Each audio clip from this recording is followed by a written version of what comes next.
नमस्कार, ABP news पर आप सभी दर्शकों का बहुत बहुत स्वागत है। आपके साथ मैं हूं चित्रा त्रिपाठी। आप देखना शुरू कर चुके हैं जनहित। जनहित मतलब जनता का, जनता से जुड़ा हुआ टीवी शो। तो आइए शुरू करते हैं आज का जनहित और आपको दिखाते हैं आज खबरों के मेन्यू में क्या क्या खास है। आज की पहली बड़ी खबर संसद से सामने आई। संसद जो लोकतंत्र का मंदिर है, लेकिन वहां पर धक्का मुक्की की ऐसी तस्वीरें जिसने पूरे देश को शर्मसार करके रख दिया। भारतीय जनता पार्टी के 2 सांसद घायल हुए हैं, दोनों को अस्पताल में भर्ती कराया गया है। बीजेपी ने सीधे सीधे राहुल गांधी को कटघरे में खड़ा कर दिया है, तो वहीं दूसरी तरफ कांग्रेस पार्टी की ओर से किया जा रहा है पलटवार। पूरा का पूरा मामला है क्या और देश क्यों है स्तब्ध, यह खबर रखेंगे आपके सामने। दूसरी बड़ी खबर भी संसद भवन से ही है। भारतीय जनता पार्टी की महिला सांसदों की ओर से गंभीर आरोप लगाए गए हैं राहुल गांधी और उनकी पार्टी के ऊपर। धक्का मुक्की के आरोपों के बाद एक तरफ जहां पर बीजेपी कांग्रेस पर हमलावर हो गई है, तो वहीं दूसरी तरफ कांग्रेस की महिला सांसदों की ओर से पलटवार किया जा रहा है। अब महिला ब्रिगेड इस पूरे मामले में कैसे आगे आ गई है और किसके आरोपों में कितना दम दिखता है, यह खबर भी होगी आपके सामने। तीसरी बड़ी खबर संभल से सामने आई। आपको बताते चले, जियाउर रहमान बर्क के घर पर आज बाकायदा छापेमारी की गई और वहां पर बिजली चोरी के लगातार उनके ऊपर आरोप लग रहे हैं। आज बड़ी खबर क्या निकलकर सामने आई, संभल के सांसद कितनी भी सफाई देते रहे, लेकिन ये पूरा का पूरा मामला कैसे तूल पकड़ता हुआ दिखाई दे रहा है, विस्तार से ये खबर भी समझाएंगे। और आज की चौथी बड़ी खबर जम्मू कश्मीर से, जहां पर 5 आतंकवादियों को जहन्नुम भेजने का काम भारतीय सुरक्षा बलों की ओर से किया गया है। हिजबुल के ये आतंकवादी बताए जा रहे हैं और बड़ी जानकारी ये निकलकर सामने आई है कि बकायदा अब आई कार्ड देखकर हिजबुल आतंकवादियों की भर्ती कर रहा है। ये खबर विस्तार से रखने वाले हैं आपके सामने, जो यकीनन हिंदुस्तान की चिंता बढ़ाने वाला है। और अगली बड़ी खबर, आईसीसी ने बड़ा फैसला लिया है 2027 तक। और विस्तार से आज की सबसे पहली और बड़ी खबर आपके सामने रखते हैं। 19 दिसंबर है, लेकिन आज का दिन संसद के इतिहास में धक्का मुक्की के दिन के तौर पर याद रखा जाएगा। बीजेपी के 2 सांसद गंभीर रूप से घायल हुए हैं। उनकी ओर से आरोप लगाए गए हैं कि राहुल गांधी ने सांसदों के साथ धक्का मुक्की की, जिसके बाद वो गिर पड़े और वो चोटिल हो गए। भारतीय जनता पार्टी ने मोर्चा खोल दिया है कांग्रेस पार्टी के खिलाफ। वहीं राहुल गांधी मल्लिकार्जुन खड़गे के साथ प्रेस कॉन्फ्रेंस करने के लिए आते हैं और बीजेपी पर आरोप लगाते हैं बाबा साहब अंबेडकर के नाम को लेकर एक बार फिर से। इसको लेकर अब कैसे संसद की सियासत आगे बढ़ी है और धक्का मुक्की वाला ये दिन देश को कैसे स्तब्ध कर रहा है, उसको बताती हुई हमारी पहली रिपोर्ट देखिए। बीजेपी सांसद मकर द्वार पर प्रदर्शन कर रहे हैं। नहीं सहेगा हिंदुस्तान, बाबा साहब का अपमान नहीं सहेगा हिंदुस्तान। कांग्रेस के सांसद राहुल गांधी की अगुवाई में मकर द्वार की तरफ बढ़ते दिख रहे हैं। मकर द्वार के करीब खड़गे और प्रियंका गांधी नजर आ रहे हैं। मकर द्वार पर घायल दिख रहे बीजेपी सांसद प्रताप सारंगी।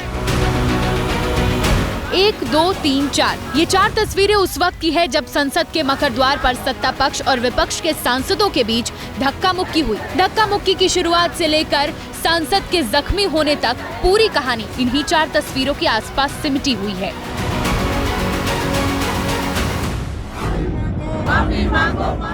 शुरू से शुरुआत करते हैं, इस वीडियो पर नजर डालिए। संसद का मकर द्वार है। बीजेपी के महिला पुरुष सांसद सीढ़ियों पर खड़े होकर नारेबाजी कर रहे हैं। नहीं सहेगा हिंदुस्तान, बाबा साहब का अपमान नहीं सहेगा हिंदुस्तान। बाबा साहेब के अपमान का आरोप कांग्रेस और गांधी परिवार पर लगा रहे हैं। नहीं सहेगा हिंदुस्तान।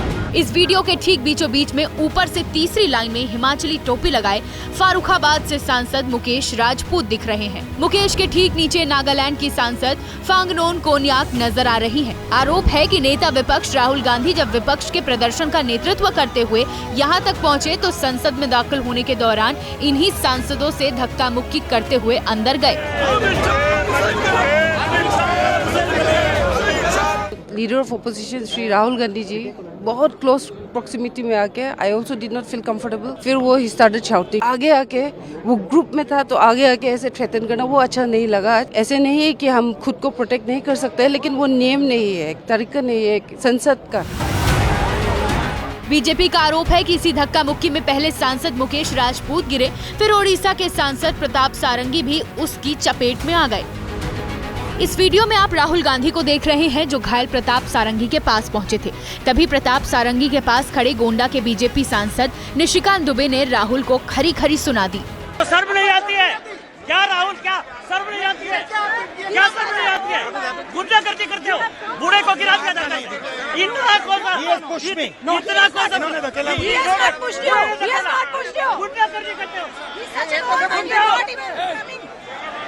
इतना राहुल बिना सारंगी को देखे लौट गए। यहाँ से प्रताप सारंगी को आरएमएल ले जाया गया। व्हील चेयर पर जाते वक्त उन्होंने पत्रकारों को घटना की जानकारी दी और राहुल का नाम लिया।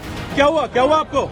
राहुल गांधी का धक्का में मैं खड़ा था 2 फीट डिस्टेंस में। सर क्या हो गया सर? बिल्कुल मैं लंबा गैप में खड़ा हुआ था। राहुल गांधी एक एमपी को धक्का लगा, मेरे ऊपर गिर पड़ा और मैं नीचे। आपको किसने धक्का मारा? राहुल गांधी ने? हाँ, राहुल गांधी ने धक्का मारा आपको? राहुल गांधी सीढ़ी के ऊपर में मैं खड़ा हुआ और राहुल गांधी ने आकर के एक एमपी को धक्का लगाया, वो मेरे ऊपर गिर पड़ा और मैं। कहाँ चोट लगी सर आपको? कहाँ चोट लगी सर? आंखों को दिखा दीजिए।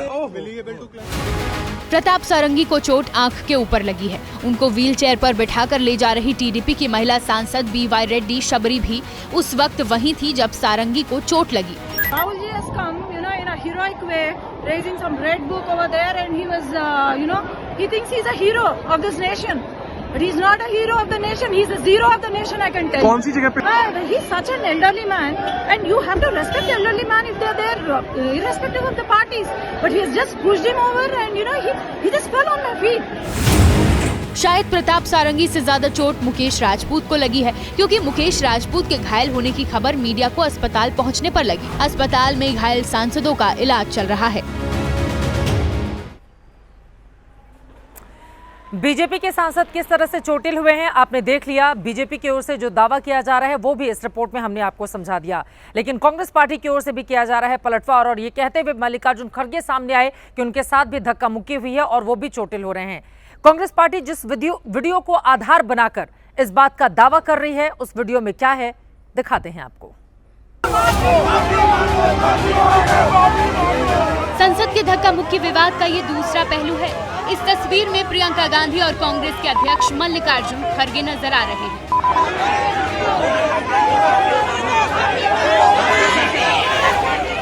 प्रियंका गांधी के साथ विपक्ष के सांसद जय भीम के नारे लगा रहे हैं।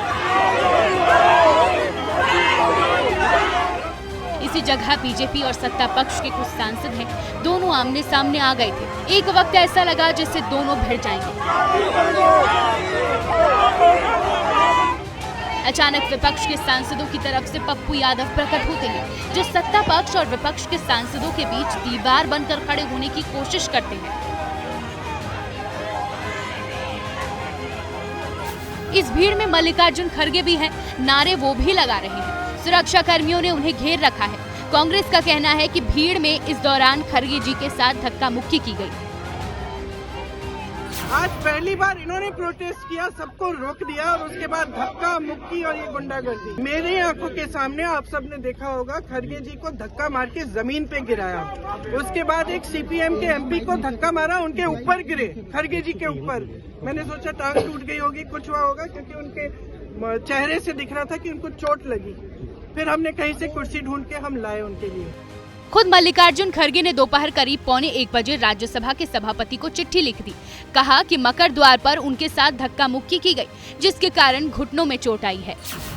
ये जबरदस्ती हमारे ऊपर हमला करके, और मैं उसमें पहले ही मैं किसी को धक्का देने की स्थिति में नहीं हूँ, लेकिन मेरे को खुद वो लोग धक्का दिए, मैं अपना बैलेंस नहीं संभाल सका, मैं नीचे बैठ गया।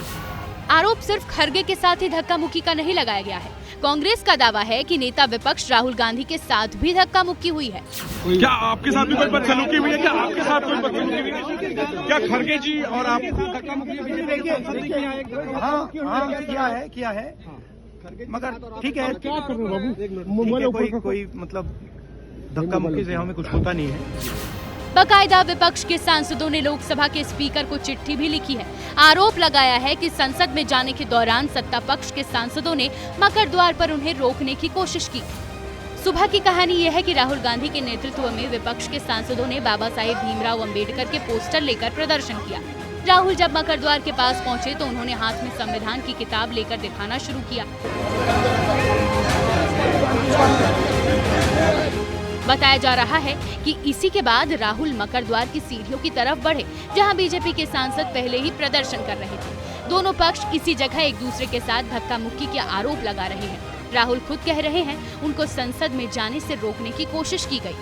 ये पार्लियामेंट की एंट्रेंस है जी, इसमें मैं अंदर जाने की कोशिश कर रहा था तो बीजेपी के एमपी जो थे वो मुझे ऐसे रोकने की कोशिश कर रहे थे, धकेल रहे थे और मुझे धमका रहे थे, तो वो हुआ ये कि बाबा साहेब भीमराव अंबेडकर के अपमान का मुद्दा बनाकर विपक्षी सांसद आज संसद में प्रदर्शन कर रहे थे, जबकि बीजेपी के सांसदों का कहना है कि कांग्रेस गृह मंत्री पर झूठे आरोप लगा रही है, इसलिए उन्हें माफी मांगनी चाहिए। दोनों के प्रदर्शन ने संसद को धक्का मुक्की का अखाड़ा बना दिया और जो हुआ उसकी चर्चा सालों तक होती रहेगी।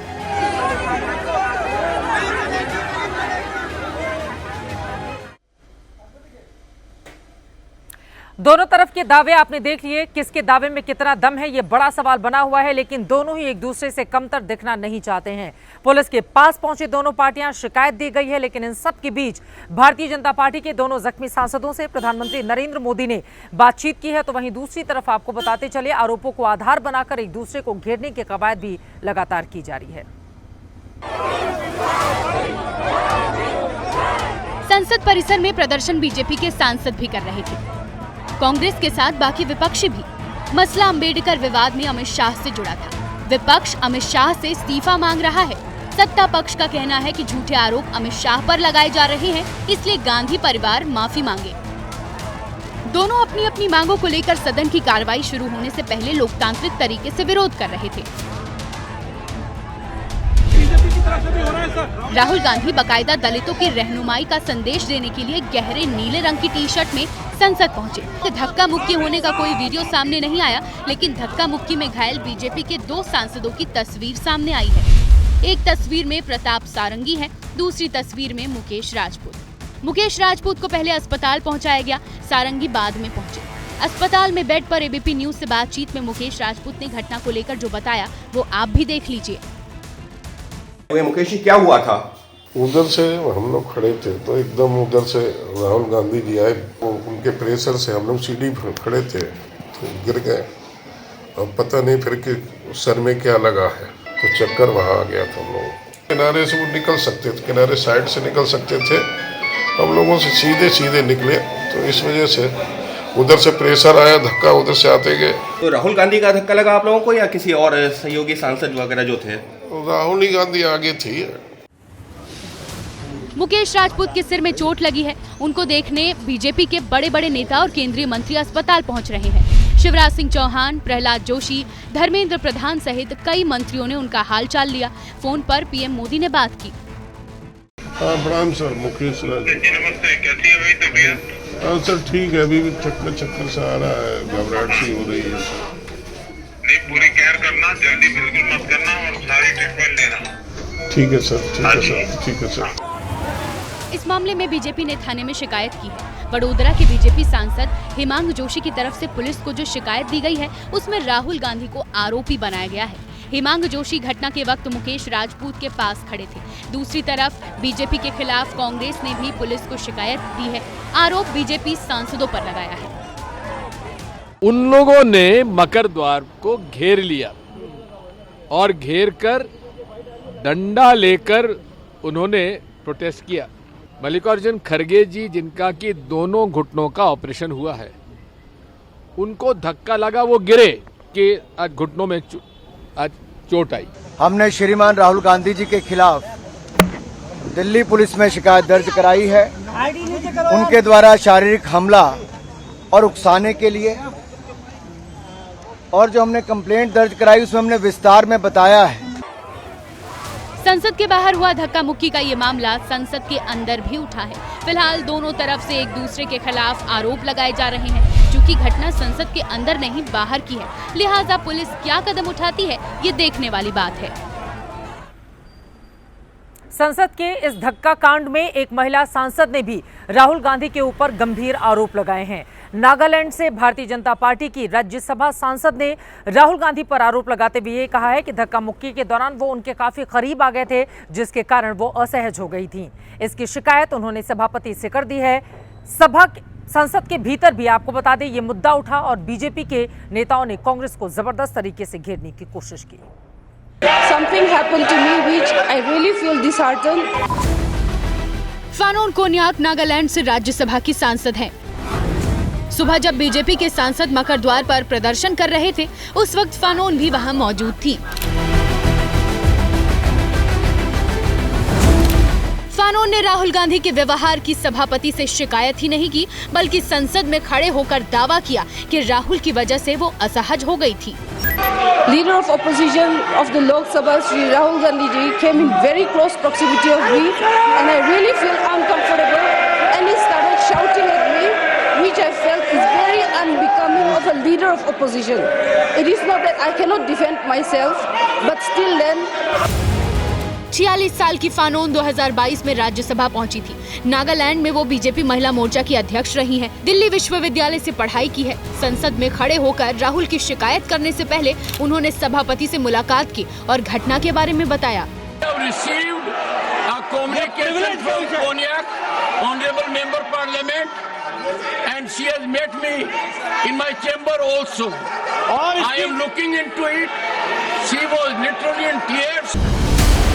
फानोन नागालैंड की पहली महिला है जो 2022 में राज्यसभा के लिए चुनी गई। पूर्वोत्तर में बीजेपी की राजनीति के लिहाज से बड़ी महिला चेहरा है। घटना को लेकर सत्ता पक्ष की तरफ से कार्रवाई की मांग हो रही है। श्रीमान राहुल गांधी जी का जो व्यवहार के लिए पूरा कांग्रेस सदस्य इस सदन से माफी मांगे, देश से भी माफी मांगे। फानोन की शिकायत को लेकर कांग्रेस सवाल उठा रही है। एर्नाकुलम के सांसद हिबी इडन का कहना है कि फानोन गलत आरोप लगा रही हैं। The Nagaland MP was blocking Rahul Gandhi, and I very clearly made sure that there was no physical contact because we knew BJP would come out with such a thing. You can check the videos. Congress का कहना है कि राहुल के खिलाफ आरोप लगाने के लिए बीजेपी महिला सांसद का इस्तेमाल कर रही है। और इस वक्त एक बड़ी खबर आ रही है, सीधे उसका रुख करेंगे। आपको बताते चले, कांग्रेस पार्टी की महिला सांसद की ओर से कहा गया है कि हम शांतिपूर्वक प्रदर्शन कर रहे थे, लेकिन हमारे साथ भी धक्का मुक्की की गई। कांग्रेस पार्टी की सांसद हैं जिनकी ओर से यह आरोप लगाया गया है। वर्षा गायकवाड़ की ओर से कहा गया है कि हम लोग शांतिपूर्वक प्रदर्शन कर रहे थे, लेकिन वहां पर धक्का मुक्की की शुरुआत कर दी गई है। क्या कुछ कहा गया है उनकी ओर से, सुनिए। शांतता से जा रहे थे। हमारे हाथ में सिर्फ बाबा साहब की एक तस्वीर थी जिसको हम लेके जा रहे थे। सामने से जो लोग आए, हम मकर द्वार से अंदर जाना चाहते थे। हमारे साथ जिस तरह हमें रोकने का काम किया, सामने से सब आए, हमें जाने का रास्ता भी नहीं रखा गया। तो हमारे सामने सब आए, जिसमें हमें और सुधा साथ में खड़े थे। हमारे पीछे आदरणीय हमारे नेता प्रियंका गांधी जी, और हमारे सबसे बड़ी बात है कि आदरणीय खड़गे साहब थे। और मेरा बहुत मुझे कहना पड़ेगा कि उनके उम्र और ये देखते हुए सभी हमको जो है वो पुश करने लगे, जिसके वीडियो हमने डाले हैं। और इन सब के बीच एक और बड़ी खबर आ रही है। राहुल गांधी के खिलाफ एफआईआर दर्ज की गई है। ये इस वक्त की बड़ी खबर है। राहुल गांधी के खिलाफ एफआईआर दर्ज कर ली गई है। आपको बताते चले कि बीजेपी के कई सांसदों ने बाकायदा थाने जाकर इस मामले में राहुल गांधी की शिकायत की थी कि कैसे उनकी ओर से धक्का मुक्की की गई, जिसके बाद उनके सांसदों के लिए किस तरह की आफत वाली स्थिति बन गई कि एक को आईसीयू में भर्ती कराना पड़ा, जबकि दूसरे गंभीर रूप से जख्मी हो गए। कांग्रेस पार्टी के बड़े नेता राहुल गांधी के खिलाफ एफआईआर दर्ज कर ली गई है। ये इस वक्त की बड़ी जानकारी, बड़ी खबर। दिल्ली पुलिस ने एक केस दर्ज की है। दिल्ली पुलिस ने राहुल गांधी के खिलाफ केस दर्ज कर ली है। मनोज वर्मा हमारे संवाददाता जुड़ चुके हैं ज्यादा जानकारी के साथ। मनोज, क्या खबर है, किन धाराओं में एफआईआर दर्ज हुई है? जी बिल्कुल, देखिए आपको बताना चाहूंगा कि सुबह से ही जो ये प्रोटेस्ट था वो चल रहा था। उसके बाद जो मारपीट की धाराओं में पुलिस ने केस दर्ज किया है। जो धारा 109 थी, यानी कि हत्या के प्रयास की धारा है, वो पुलिस ने हटा दी। इसके अलावा सभी जो धाराएं हैं वो लगाई गई हैं। पुलिस ने केस दर्ज कर लिया, जिसमें धारा बीएनएस की धारा 117, 125, 131 और 3/5 के तहत जो ये मामला दर्ज कर लिया है। अब पुलिस की जो टीम है वो लीगल ओपिनियन ले रही है। इसके अलावा जो आगे की कार्रवाई वो पुलिस की टीम करेगी, यानी कि जिस तरीके से जो आरोप लगाया गया था कि जो सांसद वहां पर मौजूद थे और उनके ऊपर हमला किया गया, यानी उनके साथ मारपीट की गई, उनको धक्का दिया गया। अब पुलिस की टीम जो है वो इन्वेस्टिगेशन अपनी आगे बढ़ाएगी। जी किस रूप में अब पुलिस आगे बढ़ेगी, ये बड़ा सवाल है, क्योंकि आपने बताया कि बीजेपी के सांसदों ने जितनी धाराओं में मामला दर्ज कराने के लिए वो सभी पहुंचे हुए थे थाने, उनमें से सिर्फ एक हटा दिया गया है, बाकी धाराओं में मामला दर्ज कर लिया गया है। दिल्ली पुलिस का आगे का कदम क्या होगा? जी बिल्कुल, देखिए सिर्फ हत्या के जो प्रयास का मामला था, वो जो धारा थी वो 109 BNS के तहत, वो पुलिस ने हटा दिए। इसके अलावा जो सभी धाराएं हैं वो पुलिस ने लगाई हैं इस मामले के अंदर, जिसके अंदर धारा 117, 125, 131 और 3/5 जो है वो पुलिस ने दर्ज किया है। अब आगे की जो इन्वेस्टिगेशन होगी वो पुलिस अपनी आगे बढ़ाएगी, यानी कि जो तमाम CCTV फुटेज होंगी जो संसद की, वो खंगाली जाएंगी और किस तरीके से ये पूरा का पूरा प्रकरण हुआ था उसकी जो जांच है वो दिल्ली पुलिस की जो टीम है वो करेगी और संसद के अंदर जो फुटेज है उसको भी निकालने की कोशिश की जाएगी। बहुत धन्यवाद मनोज इस पूरी जानकारी के लिए आपका। राहुल गांधी के खिलाफ FIR दर्ज कर ली गई है। आगे पूरे मामले में क्या होगा हमारी नजर बनी रहेगी। आगे बढ़ते हुए बात करेंगे अब दिल्ली में होने जा रहे विधानसभा चुनाव की, जिसके लिए आम आदमी पार्टी ने कुल 70 सीटों पर अपने उम्मीदवारों के नाम का ऐलान कर दिया है। कांग्रेस पार्टी की ओर से भी 21 उम्मीदवारों के नाम का ऐलान कर दिया गया है। बीजेपी की ओर से अपने पत्ते अभी तक नहीं खोले गए हैं। कई बड़े बड़े पूर्व सांसद जरूर सामने आकर अपनी दावेदारी यहां पर जता रहे हैं, लेकिन बीजेपी कब करेगी ऐलान, ये बड़ा सवाल बना हुआ है। लेकिन इन सब के बीच क्या है दिल्ली फतह का बीजेपी का प्लान, इस रिपोर्ट में देखिए। नई दिल्ली में अरविंद केजरीवाल वर्सेस प्रवेश वर्मा, कालकाजी में आतिशी वर्सेस रमेश बिधूड़ी, ग्रेटर कैलाश में सौरभ भारद्वाज वर्सेस मीनाक्षी लेखी और पटपड़गंज में अवध ओझा वर्सेस वीरेंद्र सचदेवा। बीजेपी ने अब तक दिल्ली विधानसभा चुनाव के लिए एक भी उम्मीदवार के नाम का ऐलान नहीं किया है, लेकिन सत्ता के गलियारों से जो खबरें छन छन कर आ रही हैं, उससे दिल्ली का चुनावी दंगल सुपरहिट नजर आ रहा है। पूर्व सांसद प्रवेश वर्मा नई दिल्ली विधानसभा में चिकित्सा शिविर से लेकर भंडारे का आयोजन करवा रहे हैं। पूर्व सांसद मीनाक्षी लेखी संगठन के कामों में जुटी हैं, तो पूर्व सांसद रमेश बिधूड़ी नुक्कड़ सभाओं को संबोधित करने में लगे हैं। दो बार लोकसभा के रास्ते संसद पहुंच चुके इन पूर्व सांसदों को अब बीजेपी दिल्ली विधानसभा में पहुंचाने की तैयारी कर रही है। मैं यहाँ से तैयारी कर रहा हूँ और सभी कार्यकर्ताओं का साथ मिल रहा है। केजरीवाल 11 साल से मुख्यमंत्री था इसी विधानसभा से, ऐसे कोई 11 काम बता दीजिए तो कोई एक भी काम नहीं बता पाता। इसलिए लोगों ने अभी ठान लिया है कि वो केजरीवाल को मुंहतोड़ जवाब देंगे। दिल्ली में केजरीवाल के चक्रव्यूह को भेदने के लिए बीजेपी बड़े चेहरों पर दाव खेल रही है, तो जमीन पर माइक्रो मैनेजमेंट को धार दे रही है। दिल्ली विधानसभा चुनाव के लिए बीजेपी ने 43 समितियों का गठन किया है। प्रत्येक समिति के लिए एक संयोजक नियुक्त किया गया है। साथ ही दिल्ली की सभी 70 विधानसभा सीटों के लिए एक एक पर्यवेक्षक नियुक्त किया गया है, जो जनता और कार्यकर्ताओं से रायशुमारी करके जिताऊ उम्मीदवार को तलाशेगा। इसके अलावा झुग्गियों में रात्रि प्रवास कर बीजेपी आपके कोर वोट बैंक में सेंध लगाने की कोशिश में है। रोहिंग्याओं और बांग्लादेशियों का मुद्दा उठाकर हिंदू वोट को एकजुट करने की तैयारी में है, लेकिन सवाल बरकरार है कि क्या बीजेपी 26 साल बाद दिल्ली का किला भेद पाएगी या इंतजार जारी रहेगा।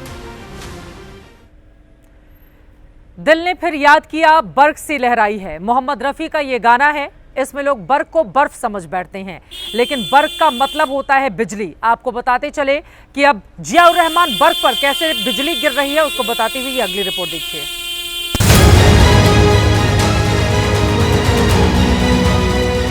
ऊपर वाले का दिया क्या नहीं है इनके पास। पैसा है, पोजीशन है, गाड़ियां हैं, ट्रेन, प्लेन, सरकारी मकान, सारी तो सुविधाएं हैं। फिर भी एक सांसद होते हुए मीटरों में कांटा मारने, रीडिंग हटाने, गड़बड़ी करने की भला क्या जरूरत पड़ गई?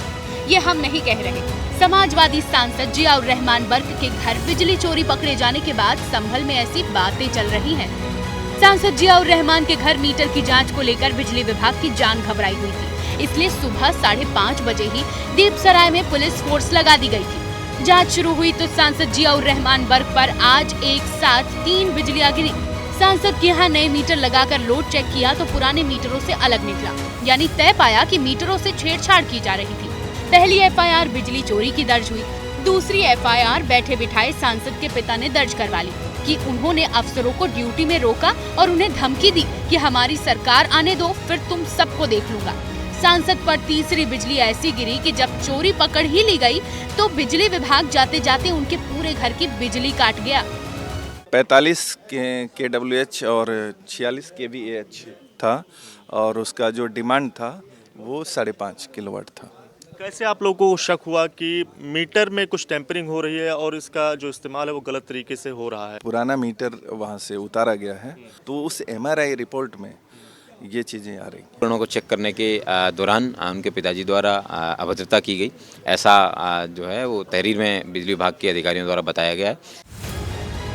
सांसद जियाउर रहमान के घर में जांच टीम को एसी, कूलर, पंखे, गीजर सब कुछ मिले। 2-2 किलोवाट के मीटर पर इतने सारे इक्विपमेंट्स, उस पर बिजली की रीडिंग 6 महीने से 0। जांच टीम के लिए सांसद के घर का यही सबसे बड़ा रहस्य था। लेकिन सांसद के पिता ने कहा कि ना तो उनके यहाँ बिजली चोरी हो रही थी, ना ही उन्होंने अफसरों को कोई धमकी दी। 2 कनेक्शन है 2-2 वाट के, और सोलर है 10 वाट का और जनरेटर है 15 वाट का। हम चोरी का कोई सवाल नहीं। किंकर ने उनको आपने धमकाया कि हमारी सरकार आएगी तो आप लोगों को देख लेंगे, इस तरह के आरोप जो है लगाए हैं पुलिस ने। ना, ये गलत आरोप है, ऐसे किसी से नहीं कहा। सांसद के पिता ने एक आवाज में पूरे दीप सराय को इकट्ठा करने की धमकी से भी इनकार किया। अपने सांसद की बत्ती गुल होने पर आज अखिलेश यादव सरकार पर भी भड़क उठे। मुख्यमंत्री जी ने खेल अपने अधिकारियों के माध्यम से खेला है और अधिकारी बचने के लिए लगातार इस तरह का खेल कर रहे हैं, जानबूझ करके अपमानित कर रहे हैं वहाँ के लोगों को, खासकर मुसलमान भाइयों के घरों में छापा पाड़ रहे हैं। जियाउर रहमान भी आरोप लगा चुके हैं कि संभल हिंसा के बाद उन्हें टारगेट किया जा रहा है, लेकिन यूपी सरकार ने कहा कि कानून अपना काम कर रहा है और करता रहेगा। अगर कोई चोरी करेगा तो उसकी रिपोर्ट दर्ज होना ये तो एक विधिक प्रक्रिया है, और जो समाजवादी पार्टी के सांसद हैं उनके कारनामे सब सामने आ रहे हैं। सांसद जियाउर रहमान का केस इसलिए स्पेशल है क्योंकि वो खुद संभल की जिला विद्युत समिति के अध्यक्ष हैं और बिजली चोरी रोकना इस समिति का सबसे खास काम है। और अब आपको बताते हैं मंदिर एक खोज में आज की क्या है नई और बड़ी खबर। एएसआई की टीम संभल पहुंच चुकी है। कल शिव मंदिर को लेकर बकायदा वहां पर जांच पड़ताल की जाएगी, लेकिन सवाल यह है कि एएसआई की टीम क्या सिर्फ एक मंदिर की ही जांच करेगी या फिर उसका संभल आना जाना अब लगा ही रहेगा। यह रिपोर्ट। यदा चंद्रश्च सूर्यश्च तथा तिष्य बृहस्पति एकराशौ समेशन्ति तदा भवति ततकृतं चराचर गुरोर्विष्णो ईश्वरस्याखिलात्मनः। जिन्हें आपने सुना ये संभल के डीएम राजेंद्र पेंसिया है और जो श्लोक ये सुना रहे हैं वो भगवान कल्की की महिमा है। धर्म त्राणाय साधूनां जन्म कर्मापनुत्तये शंभल ग्राम मुख्यस्य ब्राह्मणस्य महात्मनः भवन विष्णु यशः कल्की प्रादुर्भविष्यति। भगवान कल्की यानी भगवान विष्णु का 10वां अवतार, जिन्हें लेकर मान्यता है कि संभल में ही अवतार लेंगे। अब संभल में मंदिरों की खोज और कल्की भगवान की प्रतीक्षा को इन सवालों से जोड़कर आगे बढ़ते हैं। क्या कल्की अवतार का समय पता चल चुका है? क्या संभल में इसलिए खोजे जाने लगे हैं मंदिर? क्या संभल का पूरा नक्शा ही बदलने जा रहा है? संभल में बीते दिनों में 3 मंदिर और कूप खोजे जा चुके हैं। खग्गू सराय का ये शिव मंदिर जो सबसे पहले मिला था, अब यहाँ भक्ति भाव से पूजा हो रही है। आज राजस्व की टीम ने खग्गू सराय पहुंचकर मंदिर और कूप की पैमाइश कर ली। कल से एएसआई की टीम काम शुरू कर देगी। लक्ष्मणगंज में खोजे गए 152 साल पुराने बांके बिहारी मंदिर में भी पूजा शुरू हो गई है। श्रद्धालु बढ़ते जा रहे हैं। बांके बिहारी मंदिर है ये, और सन 1870 से ये स्थापित है। इसका जीर्णोद्धार पुनरुद्धार इसकी वैभवता के साथ पुनः इसका जीर्णोद्धार होना चाहिए। संभल के सराय तरीन इलाके में राधा कृष्ण मंदिर का बंद कुआं भी खुल गया है। यहाँ भी कुएं में खोज जारी है।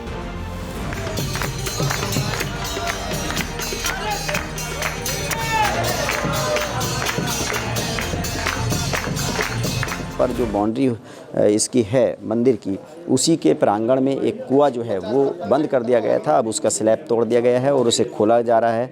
जो सेवादार हैं इस मंदिर के, उनका कहना है कि इस कुएं को जो है दोबारा से खोला जाएगा, इसकी साफ सफाई कराई जाएगी और यहाँ जो पूजा अर्चना शुरू हो गई है। सवाल है, ऐसे कितने मंदिरों की खोज होनी है और क्यों होनी है? कितने मंदिरों का जवाब आपको संभल के इस प्राचीन नक्शे में दिखाई देगा। इस प्राचीन नक्शे में जितने मंदिर, तीर्थ, जितने कुएं और जितनी सराय है, संभल का प्रशासन उन सबको खोजने निकला हुआ है। संभल के बारे में कहा जाता है कि यहाँ 19 कूप है, 36 पूर्वे या बस्ती है, 52 सराय है और 68 तीर्थ है जी। और 68 तीर्थ में से 29 तीर्थ हमें अभी मिले हैं शेष तीर्थ अभी अस्तित्व में नहीं है और खोज कर रहे हैं कि किस तरह से वो मिले। हमारी 7 सदस्यों की एक पूरी टीम तहसीलदार के नेतृत्व में लगी हुई है और हम प्रयास कर रहे हैं कि शेष तीर्थ भी मिले। लेकिन संभल में मंदिरों की खोज क्यों? इस क्यों का जवाब भी डीएम से ही सुनिए। मेरा मानना है कि जो भी हमारी प्राचीन धरोहर है, संस्कृति है, सभ्यता है, उसका सुरक्षा होनी चाहिए, संरक्षण होना चाहिए। इसी क्रम में हम एक समिति का भी गठन कर रहे हैं। ये पहले से विकसित था जी। आप कल के धाम में और कल के मंदिर में जाएंगे तो आपको पूरा वहाँ मानचित्र मिलेगा। संभव है जिस दिन मंदिर की खोज पूरी हो जाए उस संभल का नाम बदलकर शंभल करने की मांग भी हो जाए। इसका नाम संभल न होकर शंभल है जी। शंभल का अर्थ है शंभू की नगरी। और ऐसा अनुमान है कि इस प्राचीन शंभल की खोज सिर्फ 24 मील के दायरे में नहीं बल्कि अब पूरे मुरादाबाद मंडल में होगी। कमिश्नर की बैठक में तय हुआ कि अब मंडल के पूरे 5 जिलों में धार्मिक स्थलों के बिजली कनेक्शन चेक किए जाएंगे। ऐसे ही खोज करने बिजली की टीम खग्गू सराय भी पहुंची थी और इसी खोज में सबसे पहले मंदिर की खोज हुई थी। अब आपको लेकर चलते हैं जम्मू कश्मीर। आपको जानकर ताज्जुब होगा कि आतंकवादी भी अब आइडेंटिटी कार्ड लेकर चलते हैं, लेकिन हमारे सुरक्षा बल उनकी पहचान मिटाने में देर नहीं करते। आज की बड़ी खबर ये सामने आई, हिजबुल के 5 आतंकवादियों को हमारे सुरक्षा बलों ने मार गिराया है, जिनमें एक टॉप कमांडर भी शामिल है।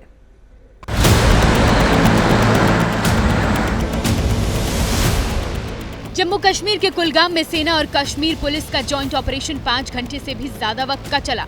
5 आतंकियों को मार गिराया गया। गुरुवार को कुलगाम जिले के कद्दीर इलाके में आतंकियों के छिपे होने की सूचना मिली। सेना ने सर्च ऑपरेशन चलाया। तलाशी के दौरान आतंकियों ने गोलीबारी शुरू की, जिसके बाद सेना ने पलटवार किया। ऑपरेशन में सेना के 2 जवान भी घायल हुए। आज हिजबुल मुजाहिदीन के टॉप टेररिस्ट मारे गए और ये 5 टेररिस्ट काफी लंबे समय से सक्रिय थे और multiple criminal as well as terrorist activities में शामिल रहे थे।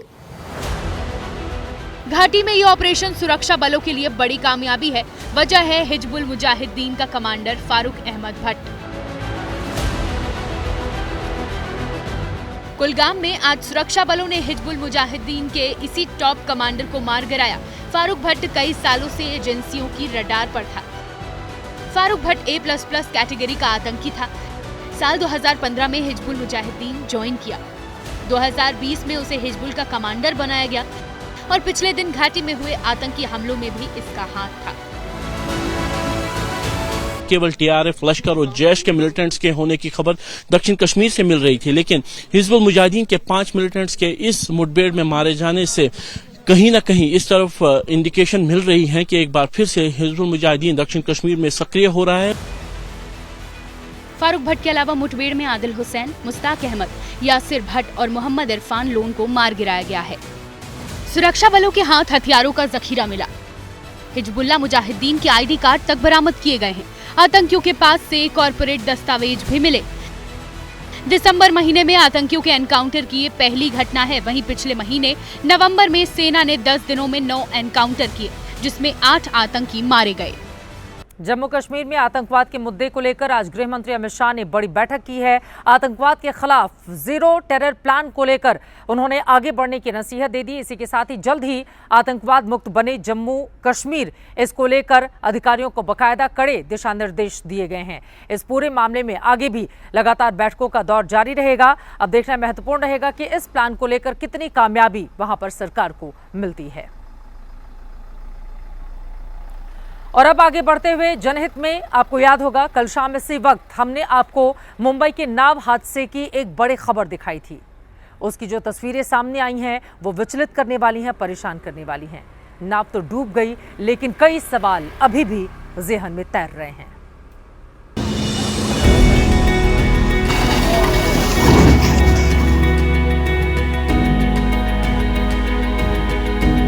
मुंबई के समंदर में हादसा हुआ और अपने पीछे गमों का पहाड़ छोड़ गया। किसी के आंसू थमने का नाम नहीं लेते तो कोई फोटो लेकर अपनों की तलाश कर रहा है। जाए तो जाए कहां, किससे फरियाद करें। कुछ तो ऐसे हैं जिनका पूरा परिवार नाव हादसे का शिकार हो गया। ये जोगाराम भाटी हैं। इनके भाई हंसाराम परिवार के 4 लोगों के साथ गेटवे ऑफ इंडिया के एलिफेंटा के लिए फेरी पर सवार थे। हादसे के बाद 4 लोग बचा लिए गए, लेकिन हंसाराम लापता है। वो पानी में ऐसा वो 2-4 जन ऐसे बोल रहे हैं कि वो रेस्क्यू वाली बोट में चढ़े, लेकिन वो कहाँ गए वो ये पता नहीं। जोगाराम को उम्मीद तो है, लेकिन गोवंडी के देवानंद सच जानते हैं। उनके दोस्त दीपचंद नीलकमल पर सवार हुए, जिंदा दिल थे, लेकिन एक टक्कर ने सब कुछ खत्म कर दिया। अस्पताल की मर्चरी में सिस्टम के लिए एक टोकन नंबर बनकर रह गए। अपेक्षा करता हूँ कि गवर्नमेंट उस पर कुछ कदम उठाए और बच्ची को कुछ नौकरी दे दे और उसका कुछ आगे चल के कुछ उदार निर्वाह हो जाए। बुधवार को इसी समंदर के अंदर नीलकमल नाम की फेरी बोट एलिफेंटा केव के लिए निकली थी। सफर 1 घंटे का था, लेकिन करंज के पास एक नेवी बोट ने जोरदार टक्कर मारी, नाव पलट गई और उसमें सवार लोगों में चीख पुकार मच गई। काफी मशक्कत के बाद ज्यादातर लोगों को बचा लिया गया, लेकिन कई लोग जान से हाथ धो बैठे। जो लापता हैं, उनकी तलाश जारी है। सर्च ऑपरेशन अभी भी जारी है। मुंबई पुलिस की बोट को आप यहाँ पर देख सकते हैं। 2 बोट्स अभी फिलहाल गेटवे से निकल रही है और लगातार इनकी तरफ से जो सर्च ऑपरेशन है वो पूरे कोस्टल एरिया में किया जा रहा है। इसी के साथ जनहित में आज के लिए बस इतना ही। आगे जरूर देखिएगा 24 घंटे 24 रिपोर्टर।